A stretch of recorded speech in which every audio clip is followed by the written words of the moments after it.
Gracias al Señor otra vez porque estamos aquí, podemos compartir nuevamente en este día, porque hoy es el día que hizo el Señor, porque en este tiempo vamos a ver su bondad, su misericordia siendo derramada en nuestras vidas. Yo soy la pastora Corey Gómez de la Iglesia Avance Global, que está ubicada en la 12656 de la Gold Road en Houston. Esto es cerca del 6 entre Memorial y Bryan Forest, y quisiera invitarte para que nos visites en alguno de estos días. Ahí tenemos en nuestra página web todos los horarios de nuestros servicios, pero de algo sí puedo asegurarte y puedo decirte con toda confianza, es que tenemos servicios muy hermosos, tiempos de adoración realmente especiales, y somos una congregación que ha sido establecida en la ciudad para traer madurez al cuerpo de Cristo. Estamos viviendo un tiempo que es muy importante, donde el comisionamiento de nuestro Señor sobre su pueblo ha venido de una manera muy especial. Estamos viviendo una era donde realmente el pueblo de Dios está siendo levantado para hacer la obra del ministerio. Pero se necesita mentores, se necesita verdaderos padres y madres espirituales que puedan llevar al pueblo de Dios a un nivel de tal forma que ellos puedan hacer todo lo que Dios les ha llamado a hacer. Si quieres saber de nosotros, puedes entrar en nuestra página en internet al www.globaladvancedchurch.org, o también me puedes seguir por mi página en Facebook, www.facebook.com/Corey Gómez, y va a ser de muchísima bendición compartir contigo.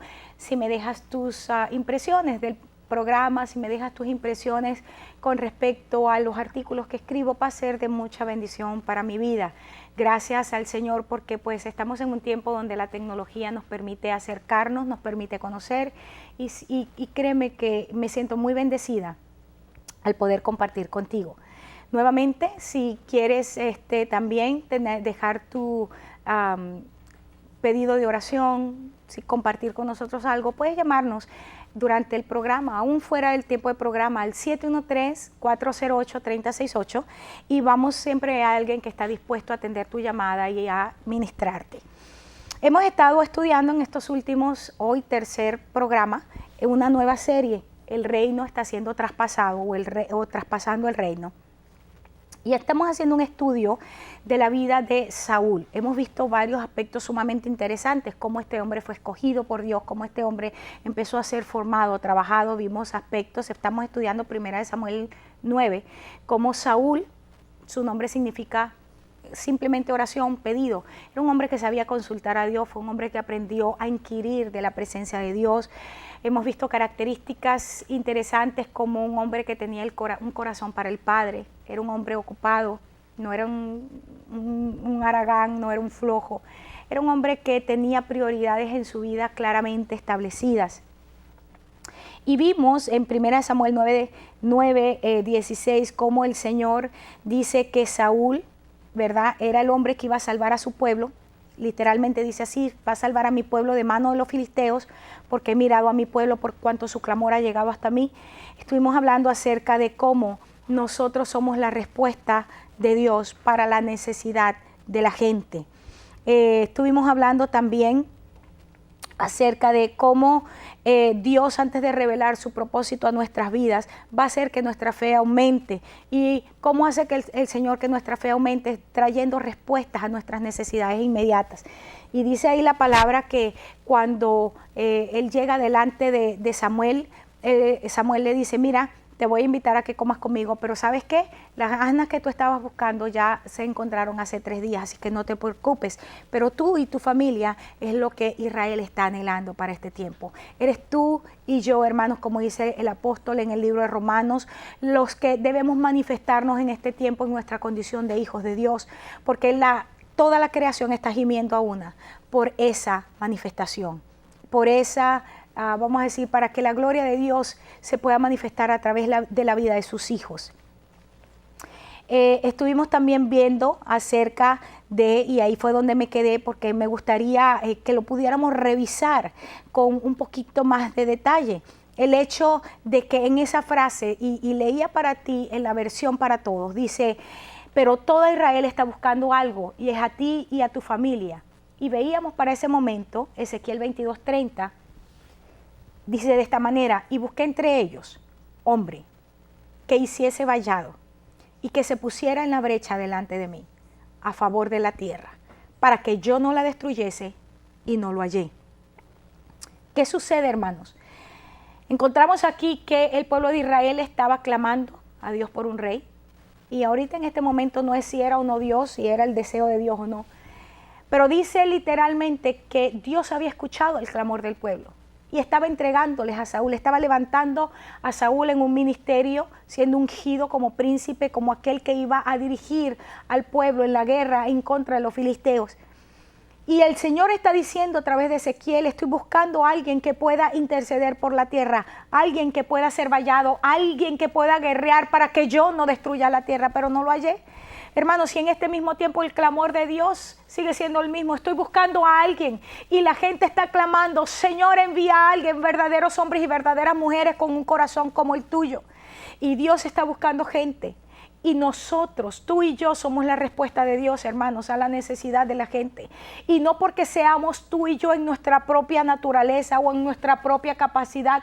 Somos la respuesta a la necesidad de la gente porque Dios nos ha estado formando en la oscuridad de las cavernas, en la oscuridad de la cueva. Dios nos ha estado formando detrás de bastidores. Dios ha estado trayendo a nuestra vida procesos dolorosos, sí, algunos de ellos que casi nos han hecho morir. Sin embargo, Dios ha estado formando nuestras vidas porque tú y yo somos la gente que Él quiere usar para este tiempo, con esta generación, que pueda manifestar la gloria de Dios, el amor del Padre como nunca antes. Que la gente pueda conocer que hay un Dios verdadero, un Dios que es soberano, que está interesado en sus vidas, que ha pagado un precio, su Hijo Jesucristo, porque está interesado en que nosotros seamos herederos juntamente con Cristo, pero que tenemos que tener la capacidad para poder padecer juntamente con Cristo de tal manera que podamos entonces ser glorificados también juntamente con Él.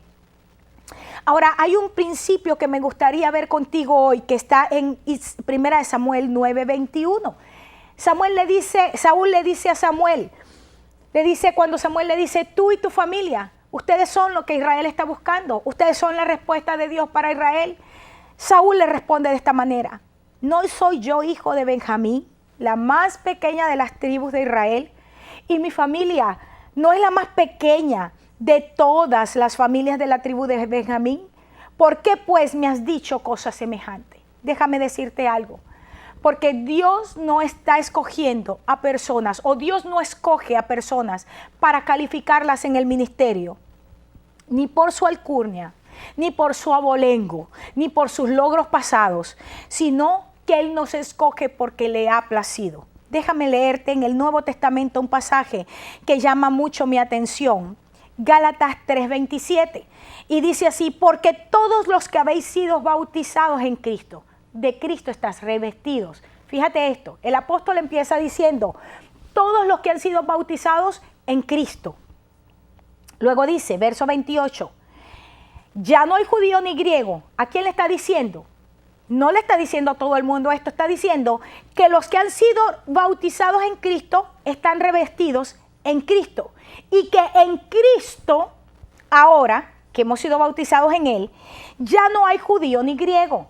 No hay esclavo ni libre, no hay varón ni mujer, porque todos son uno en Cristo Jesús. Déjame repetirlo, porque todos ustedes son uno en Cristo Jesús. Verso 29 de Gálatas 3. Y si son de Cristo, ciertamente el linaje de Abraham son y herederos según la promesa. Este pasaje es interesantísimo porque el Señor está diciendo, hay un bautismo en Cristo. Y cuando somos bautizados en Cristo, ahora, ¿qué significa el bautismo en Cristo? Es ser bautizados en su muerte, pero es también ser bautizados en su resurrección, dice. Y en Cristo somos uno. Por eso en Cristo no hay ni varón, ni mujer, ni judío, ni griego, ni esclavo, ni libre, ni americano, ni venezolano, sino que somos uno en Cristo. Y si somos entonces de Cristo, somos linaje de Abraham. Fíjate cómo dice Deuteronomio 10:17, porque estamos hablando de que Dios, para escoger a alguien, para comisionar a alguien, no está buscando abolengo, no está buscando linaje, no está buscando tus logros pasados. Dice Deuteronomio 10:17, porque Jehová vuestro Dios es Dios. Y parece redundante, pero dice Jehová, el Dios que ustedes adoran, es el único Dios verdadero. Es Dios de dioses y Señor de señores. Dice Dios grande, poderoso y temible. Y luego da una característica que me encanta, que no hace acepción de personas ni toma cohecho.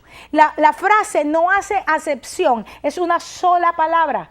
Y lo que quiere decir es que de acuerdo con su voluntad soberana y placer, sin tener en cuenta las obras y méritos de los hombres, sus personajes, sus circunstancias, Él nos escoge para su gloria. Dios no hace acepción de personas. ¿Pero quién hace acepción de personas? El hombre.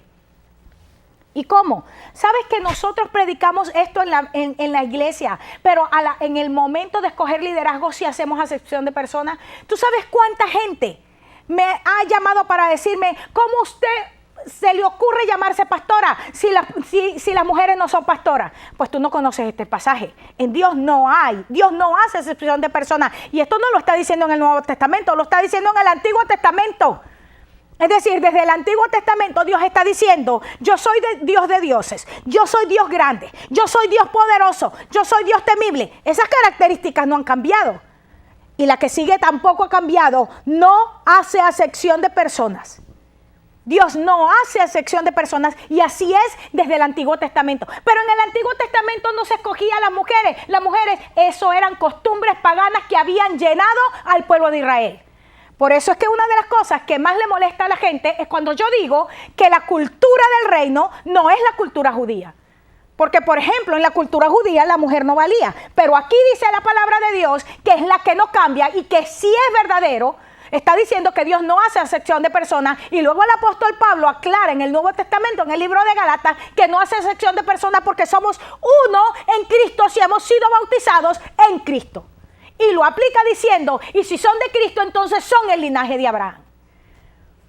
Esto es muy importante, porque cuando Saúl le responde a Samuel, epa, mira, mi familia es la más pequeña, de la tribu más pequeña, Benjamín la tribu más pequeña, y de paso yo soy de los más pequeños. No importa, no importa. Le dice él, Dios no hace acepción de personas. Ahora, quiero que veamos lo que significa la palabra bautizados en Cristo. Porque si el apóstol está haciendo aquí hincapié y está diciendo, tú has sido bautizado en Cristo. En Cristo eres uno. Por eso no hay diferencia. ¿Qué significa ser bautizados en Cristo? Significa ser traídos a una comunión con Él. Significa entrar en una relación donde hay intimidad con Cristo. Es participar de las bendiciones de la gracia que están ¿en quién? En Cristo. Cuando yo soy bautizada en Cristo. Ahora me gusta porque no está diciendo en Jesús. Jesús es el nombre del Hijo del Hombre.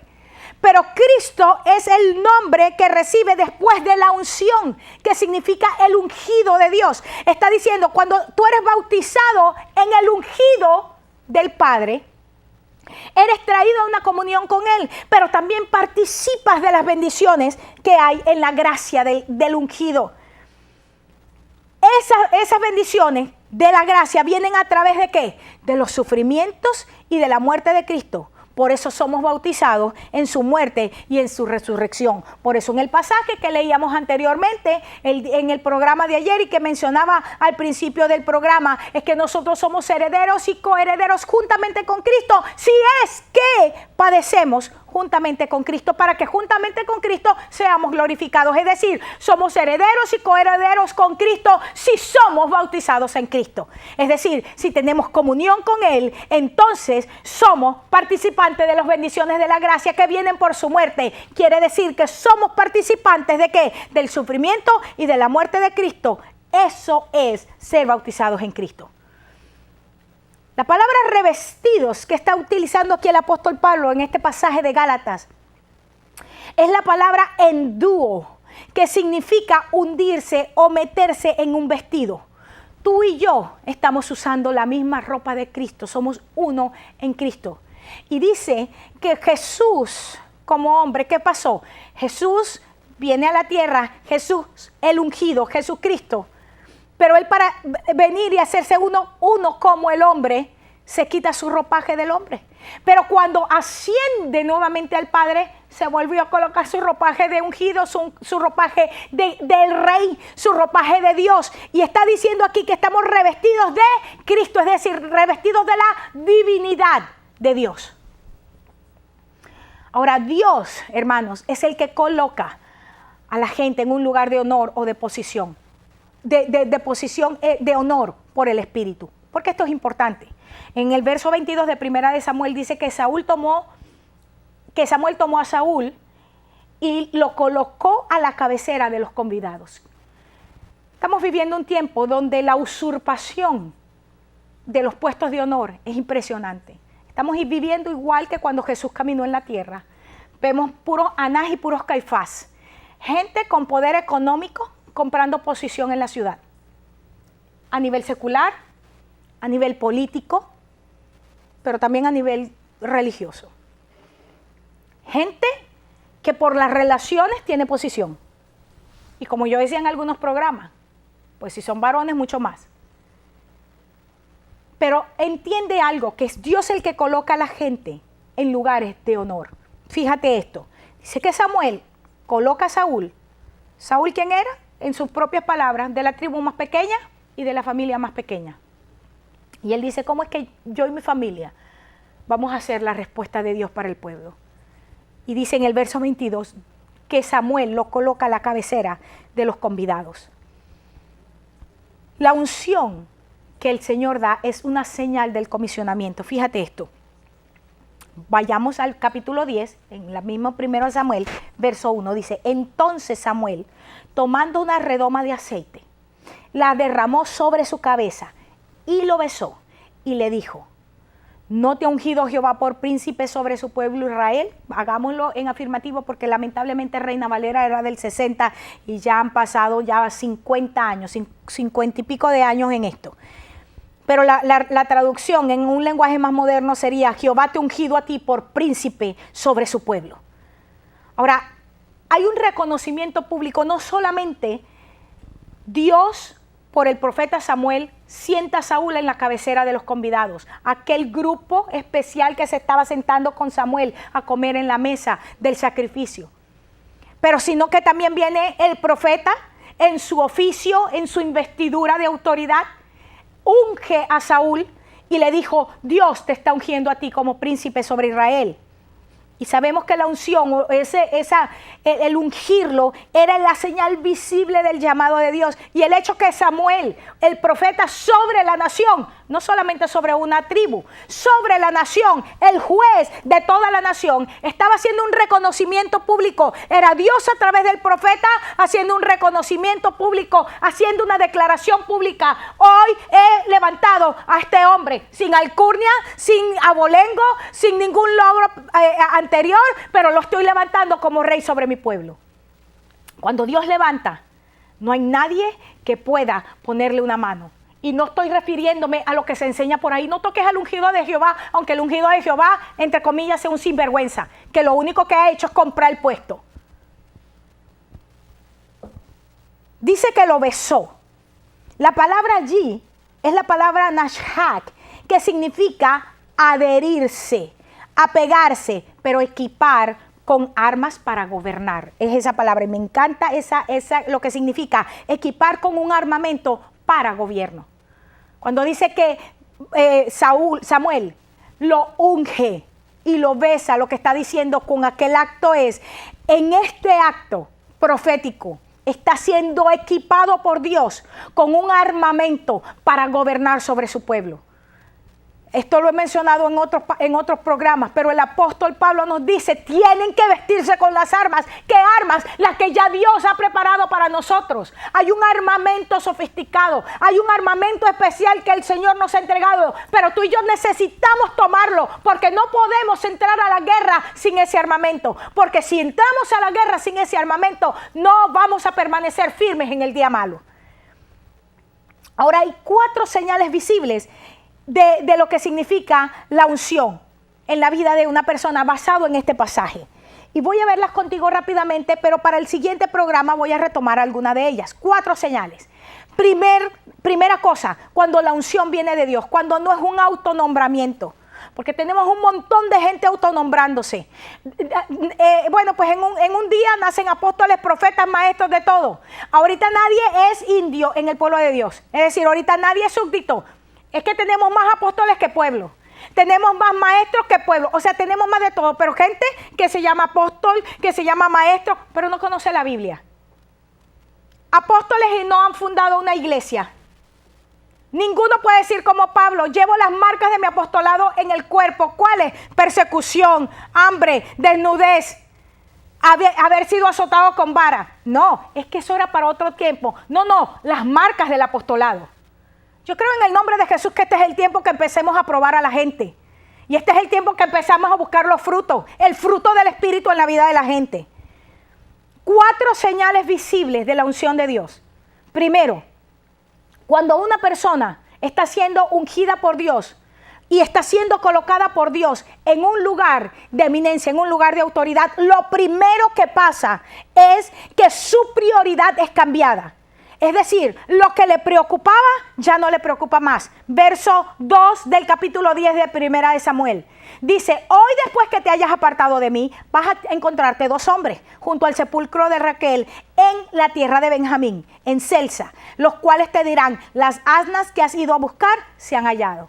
En otras palabras, fíjate, ¿te acuerdas que en el pasaje anterior, en el capítulo 9, ya Samuel le había dicho, no te preocupes que hace 3 días las asnas las encontraron, ven que te vas a comer conmigo? Sin embargo, en el corazón de Samuel, todavía la preocupación por aquello estaba. ¿Por qué? Porque el padre se lo había encomendado. Pero en el momento que Saúl es ungido por Samuel, en el momento que recibe el comisionamiento como príncipe sobre Israel, su prioridad es cambiada. Nadie cuya prioridad primero sea su vientre, tener beneficios, tener comodidad, no está siendo colocado por Dios.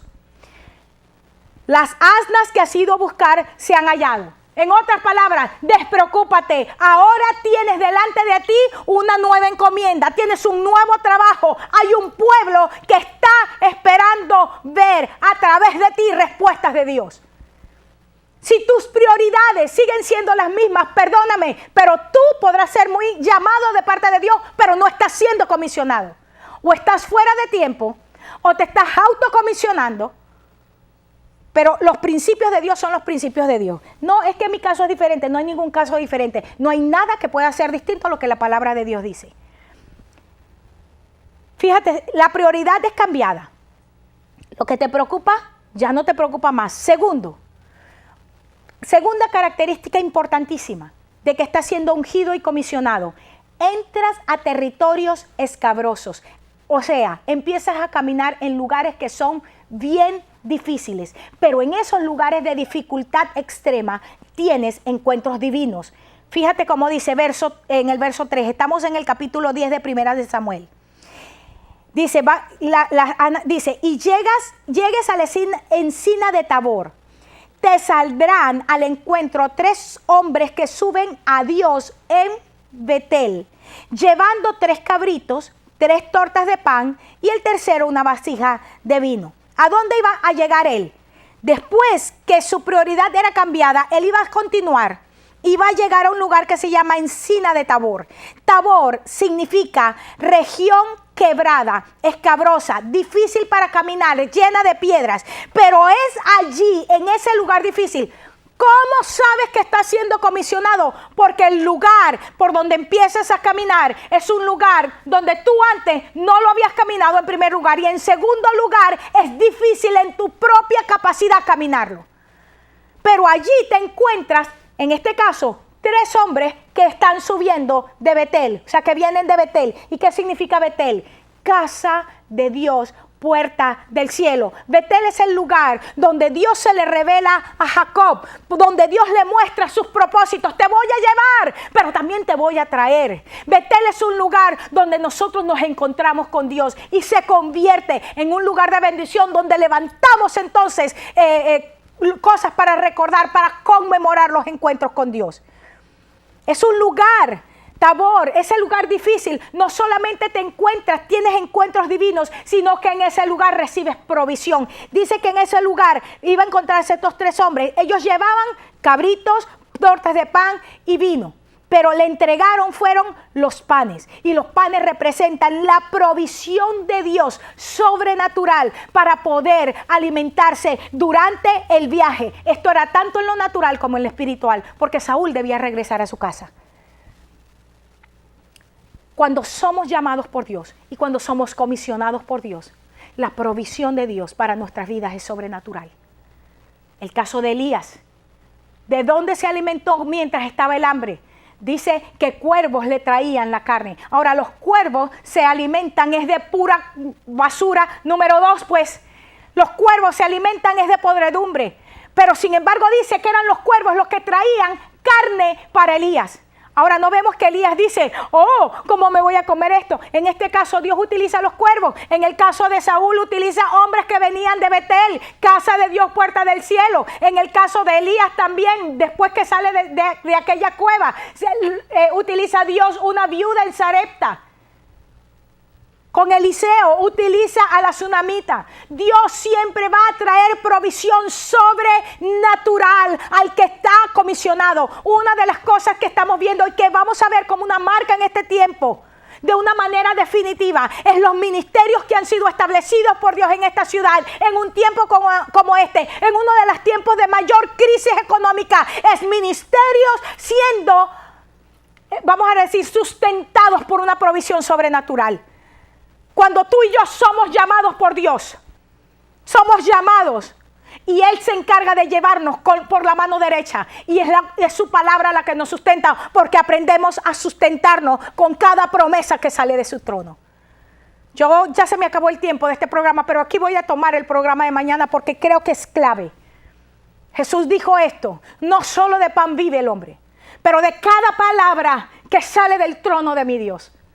Cada palabra que ha sido declarada en el poder y en la autoridad del Espíritu que sale del trono, esa palabra no solamente me sustenta, esa palabra me fortalece, esa palabra me hace atravesar los lugares que son imposibles de atravesar, porque voy sustentada por aquello, la palabra que es una persona, Jesucristo. El verbo hecho carne, siendo encarnado en mi propia vida y produciendo la vida de Dios. Quiero invitarte para mi programa de mañana. Esta palabra que voy a compartir contigo va a ser muy importante. Que la palabra de Dios se convierta en ese sustento para tu vida. 713-408-3068. Ese es nuestro teléfono. Quiero bendecirte y te espero en mi próximo programa. Dios te bendiga.